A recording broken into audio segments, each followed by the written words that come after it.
Good morning, and thank you for joining us this morning at the AMSAT Forum. Just out of curiosity, how many people in the room here are AMSAT members? So I would say the majority of the people are here. So I'm going to go through my presentation, which basically is an AMSAT status report. There's a lot of things going on organizationally that I wanted to let you know about, and then we'll get into technical conversations with the other presentations. So first of all, this is a quick overview of our organizational structure. I have listed here the AMSAT Board Directors members. The majority of them are here, present, and I encourage you, if you have any questions about the organization, to reach out to any one of us. Note I'm calling them classes, 2013 and 2014. The BOD nominations for the group that's got a 2013 expiration is due June 15th. If you want to nominate folks for the board, you have to submit a nomination form. Alan can fill you in the details on that. He's our secretary. And then we also have alternates. Mark Hammond over here and Patrick Stoddard, who's not with us. They are alternates that expired at the end of this election cycle, and then based upon the election results that take place, we may still have alternates for the following year. Those ballots go out July 15th. The senior leadership team has been pretty much the same as it's been for the last 2 or 3 years. I've just listed the names here. Again, most people are, in fact, here in the room. Drew Glassbrenner is not with us today, nor is Gould Smith, who is suffering from some serious medical issues. But the rest of the team is with us. So again, if you've got questions about particular areas, these are the folks you might want to reach out to. I like to remind people as to what AMSAT is and who we are. So I always show the mission statement as to who we are and what we do. Of course, we're a scientific and education organization established in 1969. We are focused on building and operating amateur radio satellites. That's what we do. And our mantra is we want to keep amateur radio in space. So you see there the focus. We talk about partnerships.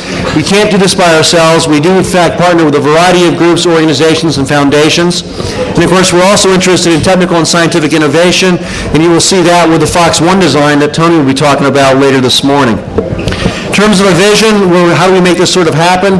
We want to deploy satellite systems, so we're talking about building and deploying multiple systems. The goal eventually being we want to have an amateur radio satellite available any time of the day because we have enough up there where basically something's coming over the horizon as the other one's receding.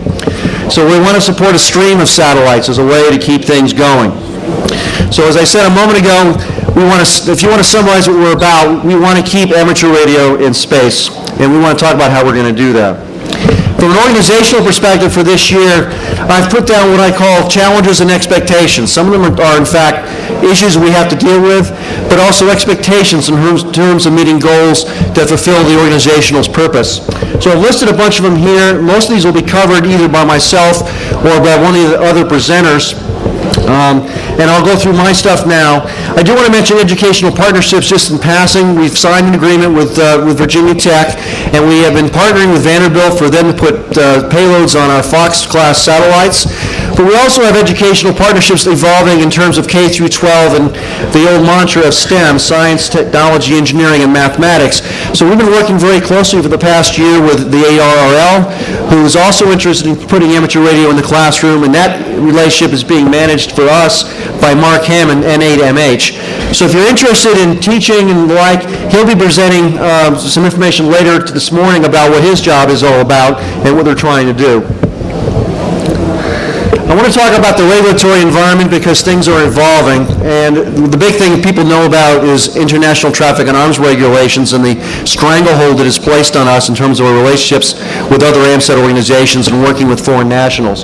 So again, you've heard this before, it's been a major impediment for our ability to coordinate and cooperate with organizations around the world. I do want to point out that in terms of Fox, we are trying to put out information in the public domain so that people are aware of the technical development that's taking place. By placing the public domain, we can in fact talk about it with foreign nationals. So the primary way you do that is by publication. The AMSAT proceedings that was published last fall in conjunction with our Space Symposium was the vehicle that we got a lot of information out into the public domain. And that has allowed us now to talk about some of the technical details that were released in that situation. Subsequent to that, we're publishing articles in the AMSAT Journal, and of course we have another symposium coming up this fall. So under ITAR, we can only talk about technical details regarding satellite construction, subsystems, components, and the like by first putting it into the public domain. So keep in mind, AMSAT is a munitions supplier, and why is that? Because building satellites. Satellites are considered munitions in the eyes of the U.S. government in terms of how they are regulated. Some recent developments over the last 12 months. From a commercial perspective, ITAR has put a stranglehold on the commercial industry of building and selling satellites. So the realization has come that perhaps ITAR needs to be modified. The Department of Defense and the Department of State put together what's called the 1248 report, which was basically a requirement by Congress to review ITAR and its implications. And they listed a series of things where they think it's appropriate to pull systems out of ITAR and place them into what's called export administration regulations under the Department of Commerce. So I've listed here what they say are some of the things that would make sense, and they're recommending be pulled from ITAR. And clearly, what AMSAT is doing, satellites that do not contain technology unique to military applications, hopefully would be applied to our satellites as well as the commercial industry. So 1248 is good news for us. And of course, it allows us to have technical conversations with foreign nationals while you're developing the satellite, the system, or whatever. So you don't have to put things in public domain. You can have an ongoing conversation as the technology is evolving. So is this going to take place? Is this transition to EAR going to happen? The National Defense Authorization Act that was passed in December and signed by President Obama in January specifically has in it a section regarding the removal of satellites and related items from the munitions list. Now, in other words, satellites, at least non-military satellites, would no longer be considered part of the munitions list. And the Congress has basically given the discretion to the President to move things from ITAR to EAR. So if he's going to do that, how will that happen? The Department of State, through the Director of Defense Trade Controls, is going to be releasing rules as to how they propose that this transition be done and what components, systems, satellite designs, whatever would be appropriate for that transition. We expect that that set of rules will be coming out very shortly, potentially before Memorial Day weekend. There's then a 45-day comment period for the public to respond. And of course, we as an organization intimately involved with this will be looking very carefully in the rules to see what impact they have and whether it's going to meet our particular needs. Those comments will be submitted by the 45-day deadline. Comments are reviewed then by the government, and then they come out with a final set of rules. And then once they release the final set of rules, two things have to happen. One is Congress has 30 days to review and say yay or nay, they don't like what the DOS is proposing. And of course, the President has to decide whether or not to actually pull the trigger and make the transition. And then, of course, the bureaucracy continues because it will take a period of transition to get people realigned from the old rules to the new rules, so expect a 6-month transition period. So the bottom line is, by 2014, a year from now, it is possible that we will no longer have to contend with the onerous restrictions placed on us by ITAR. So I am hopeful that that will in fact take place, and of course it will be a major impact for us on our ability to cooperate and coordinate with foreign nationals, as we did for so many years prior to the implementation of ITAR. Also in the recent past, you may or may not have heard about this, I do talk about this in the Apogee View that is being printed now for the new journal. There was a public notice put out on 15 March by the FCC talking about CubeSats and whether they're appropriate to be placed under experimental licensing or amateur radio satellite licensing. This has major implications for the CubeSat community, those organizations besides AMSAT, universities and the like, that have been building CubeSats for the past few years, and whether they now have to get what's called an experimental license under Part 5 versus an amateur radio satellite license under Part 97 for their CubeSats. Interestingly, the FCC has asked the International Amateur Radio Union Satellite Advisory, who does frequency coordination for satellite frequencies, to coordinate anything that's placed in the amateur radio satellite service bands, including experimental satellites. And they have responded so far by only saying that satellites that have been manifested up through what's called the Atlanta 4 launches that take place later this year, they will in fact coordinate. Then subsequent to that, there was a workshop. Alan Biddle over here represented AMSAT for us at that CubeSat workshop. Dave Sumner of the League was there representing the IARU. He's not an IARU officer, but he agreed to go to the meeting to represent them since their people were not available. And it became an opportunity for both the League and the IARU to gain a better appreciation of what's happening in the CubeSat community. So the FCC, interestingly, was invited. They were going to go, but with sequestration taking place, they canceled the travel plans. So we did not, or nor did the CubeSat community have an opportunity to talk to the FCC about the implications of these changes in licensing for small satellites. The IAU Satellites Advisor is concerned that adding experimental licensing coordination is going to be a problem for them, and they would prefer, the IAU that is, to have separate frequencies for experimental satellites. We, of course, have a very significant interest in this subject because we're building CubeSats. We're going to put scientific payloads into our satellites. We don't want to have a situation where people may get confused as to what's appropriate, which class of licensing. So we've made it clear we see value in what the CubeSat community is doing from a university perspective. I've listed here some of the benefits we see. We do not want to see CubeSats getting away from amateur radio. It's a feeding ground. It's a development field for people in universities becoming interested in satellite construction and amateur radio. It provides, if you will, a foundation for future satellite builders for AMSAT. It provides a future in terms of bringing new memberships on board. It enhances the value of amateur radio overall. So there's some significant impacts of this FCC policy guideline that was put out that we're seeking some clarification on. Moving on back to some internal activities. Everybody's aware that our website was hacked earlier this year. We put up a relatively quick website to try to at least get something back with an AMSAT website presence. That's been going on since February. It is certainly not the final product by any stretch of the imagination. A lot of the features and capabilities of the old website we need to get reestablished under the new scenario. Status reports, satellite tracking are two areas that are of particular interest, I know, to our membership. And we are working right now with an outside firm. I'm sorry, Alan, I forgot the name of it again. Freshy Sites, to help us sort of spruce up the website and help us do some of the legwork that our volunteers are certainly capable of doing, but simply don't have the time to do. You know, there's a trade-off between paying someone to get it done within a specific time frame versus depending upon capable and willing volunteers, but the time frame takes longer because they have other priorities, other obligations, and so how quickly you get things done is based on a trade-off of using volunteer members versus paying someone to do it. We're also going to be looking at AMSAT mail services and transitioning to a new service site for supporting our mail services. Presumably, it will not be seen or noticed by our membership as they use our mail services as that transition takes place. But I do want to make you aware that we are making these changes away from our current host to basically the same sites where our other services are being housed. The AMSAT Journal. I mentioned this at the symposium last fall. 2012 was a major challenge for us in getting the AMSAT Journal out. We only had one issue released in the year 2012.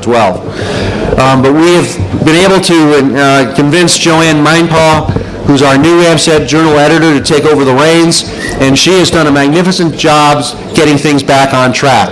So the first 3 issues of this year, of course there are a total of 6 issues released every year, are basically on time. The current issue, the May-June issue, is going to the printer next week, so I would anticipate you will have this in the next 2 or 3 weeks, and the May-June issue will be back within its appropriate time slot.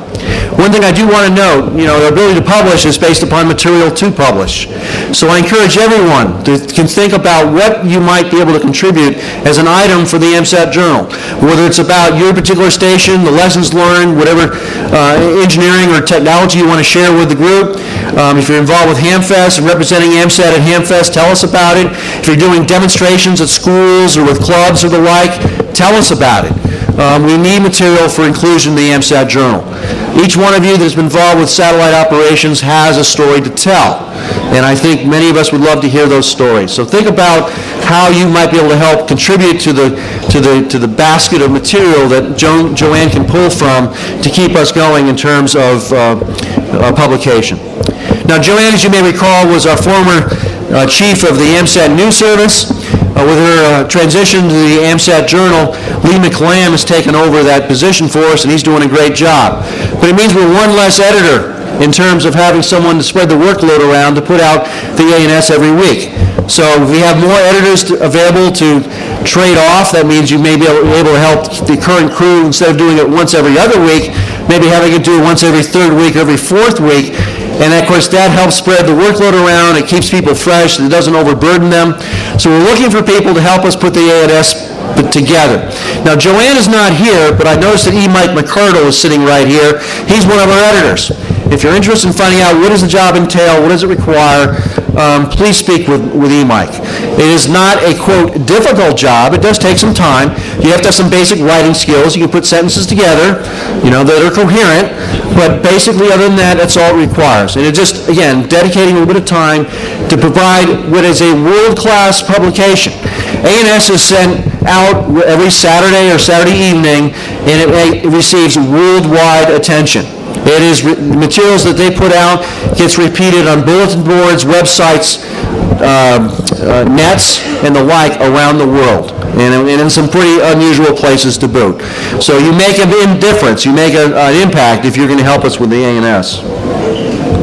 Another thing that recently came up is the IARU Region 1 folks have proposed that we add a downlink frequency for amateur radio 2-meter satellite operation on the very bottom of the 2-meter band. And I've outlined it here. It's basically going to be linear only, not FM, CW and sideband only. And they're looking for support from Region 2. AMSAT, of course, is North America. We're part of Region 2. The ARRL is the member society for us in terms of the IARU. They've come to us and asked us for our comment and thought about it. We, of course, before making a recommendation to the league, want to have a conversation with people. So EMEers, weak signal people, people who may think that this may impact their current turf, if you will, we want to hear from you, because we want to know if there's going to be unintended consequences if we endorse this particular idea. Clearly, there's a need for more spectrum for downlinks of satellites, because with all the stuff that's now flying, particularly with the advent of the CubeSats and the number of CubeSats flying, there is a need for spectrum. So before we make a decision, we would like to hear from anybody who has an interest in this matter to bring it to our attention. I again mentioned this in the AMSAT Journal, and the A&S that was published last week references it as well. I also want to mention our annual Space Symposium. Last year we had in Orlando. It was a rousing success, a lot of good papers presented, particularly with Fox, the release of public domain material at that.